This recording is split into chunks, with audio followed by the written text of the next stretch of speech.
It was supposed to be an ordinary afternoon, a quick stop at the store before heading home. But for one black woman, a routine shopping trip turned into a nightmare. Cold stares followed her, every step heavy with suspicion. The manager's eyes narrowed, and within minutes, the situation spiraled out of control.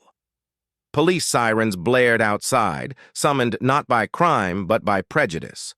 What happened inside those walls would expose more than a single act of discrimination.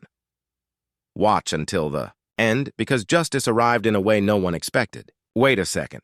Tell us where you're watching from in the comments, and don't forget to subscribe for more powerful stories like this. Janelle was the kind of woman everyone admired, hardworking, soft-spoken, and determined to build a better life for her daughter. After a long shift at the hospital, she often stopped at the local store to grab essentials. It was a place she had visited countless times before, never expecting anything out of the ordinary. On that day, she wore her scrubs, her hospital ID still clipped to her pocket, proof of her dedication and long hours of service. Yet, none of that mattered when she walked through the glass doors. The fluorescent lights hummed overhead, and the faint scent of detergent filled the aisles. But beneath the everyday normality, something darker was waiting. The store manager, a middle-aged woman who prided herself on order, spotted Janelle. And in that moment, suspicion was born. Not from evidence, but from skin color. At first, Janelle didn't notice the whispers. She was busy comparing prices, carefully choosing what she needed.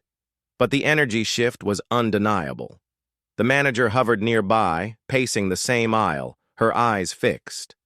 Every slight movement Janelle made seemed to feed into a false narrative, that she didn't belong, that she was there to steal. Other shoppers glanced nervously, some with curiosity, others with silent judgment.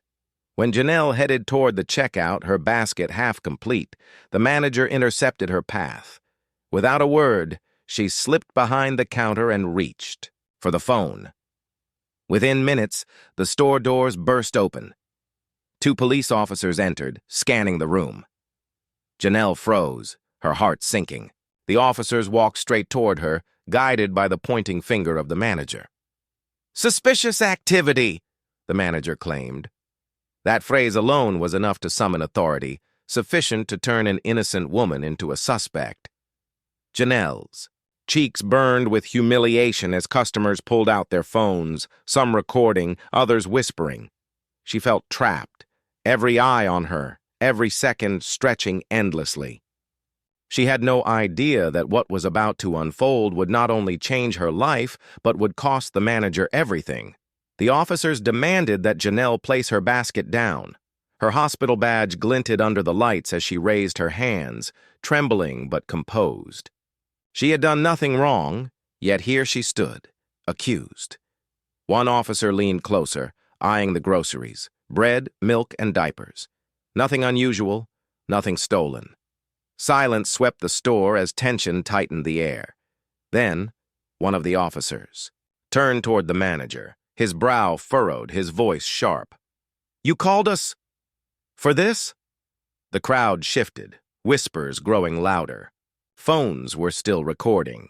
Every second, the truth unfolded on camera. The manager's smugness cracked, replaced by panic.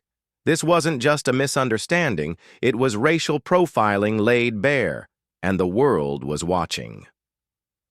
Within days, the video spread online. Millions saw it, saw Janelle, humiliated in her scrubs, accused without cause. Outrage exploded across social media. The store released a statement, but it was too late.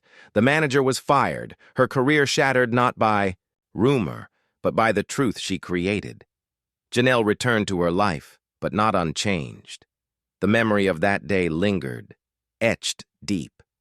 For her, it was proof that dignity could be stripped away in minutes, yet also proof that justice, when witnessed, can prevail. Her story was no longer just hers.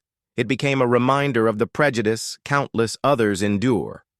And the question remains, How many more lives must be scarred before accountability becomes the norm? Which country and city are you watching from? Take care.